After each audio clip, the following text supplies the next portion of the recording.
Hello and welcome. I am Dash Bubble, and these are some more ideas I have for my ice farm. So,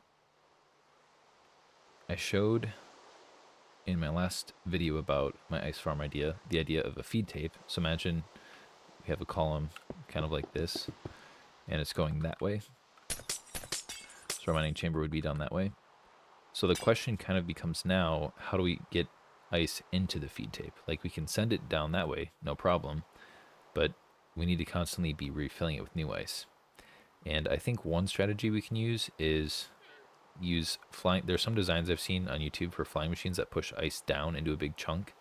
We can probably modify that so it just pushes it down into a column, and then using a flying machine like this to push that column into the feed tape. And kind of what I'm thinking here is we can have a wall with pistons and glazed terracotta, and we can trigger the next step of the flying machine by triggering all of these observers with moving the terracotta up or down. And that will extend this piston, triggering the rest of the flying machine and pushing the ice forward into here. So, for example, here we'll push the ice forward, and now it's into this part. And what we can do is go like this: trigger this piston, which is a regular piston, trigger this piston, and then those don't matter anymore. We can untrigger this one to move the feed tape along, untrigger this one. Both of these are sticky pistons to pull the ice out of the way, so this one can re-extend this, and boom, now it's in the feed tape again, as usual. And then we can just keep repeating that, so when a new ice gets pushed in here, move it over one, move that over, these are done, feed tape back, this one back, feed tape forward, replace the ice. Oops. Oh, so that's what we're trying to avoid. Okay. Just like that. Now, one problem we might run into, and I kind of have a solution for the bottom, but not the top, is so if we're pushing ice down like this, there will be ice on top here, and this slime block is going to pick up the ice on top as well as on the bottom. And you might think we don't need to pick it up on the bottom, but if we want this to stop until we're ready for it to go by triggering this observer again, then we need this column to either be its max length or touching the obsidian. So if we're missing ice in a row, then say like we trigger all the observers, but only some of them can go, then this flying machine will break because the slime and the honey will get offset.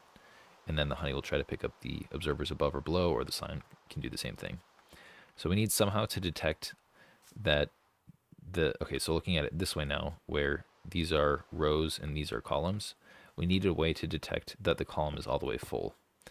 And I think we can do something like this. We can push the ice down one extra block, which will trigger this observer, and we can track when all of the observers have been triggered in the, okay, looking at it this way, like this whole vertical column. Once they've all been triggered, then we can do something like this. We can power this right here, which will push the ice this way. And then we can trigger or untrigger them, which pulls it back down. It also pulls our observer down though, so we need to push those back up, which we can do like that. And then we're back to our original setup.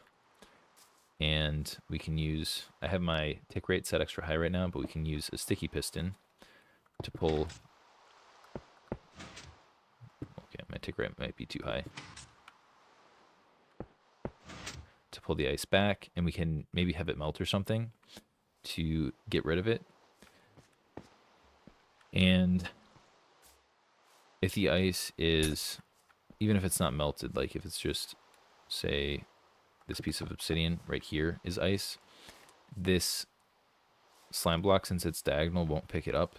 So it's okay if we have ice here, and probably we can just figure out like the perfect spot to put a light so that these all melt. And then we'll be ready the next time this runs again. Now we can just push new ice in here, so I'm not, let's see if we go like this. we can just get rid of the water. Oh, so we could just trigger these again to get rid of the water once we've pulled it back. But we don't know when the ice is melted. Maybe we could have an observer below. This wiring is going to get kind of tricky. We could have an observer below to detect the block change and then push forward when that happens or something.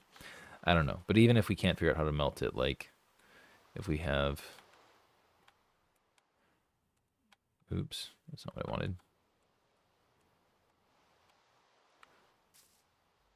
Glass here so the water doesn't flow everywhere.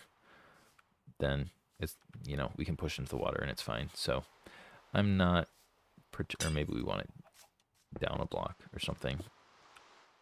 Again, this wiring might get kind of tricky, but there's probably like the optimal place we can put the light source to melt just the ice that's right here. So I can work on that. The one, so I think the system would actually work. The one thing that I need to figure out is how to not have these top slime blocks pick up these up here. I don't have a genius way of doing that quite yet. Maybe we could do like, I mean, this would be kind of tricky. But we could do like,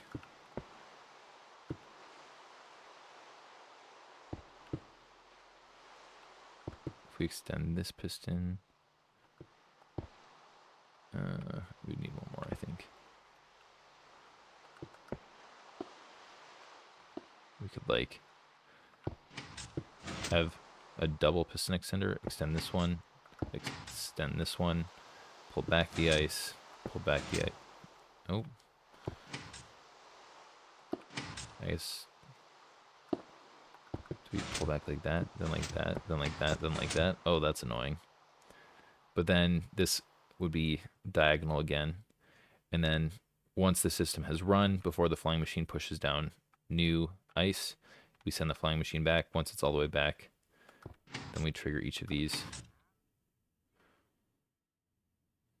And I think we just leave them extended until it's time for the flying machine to go again.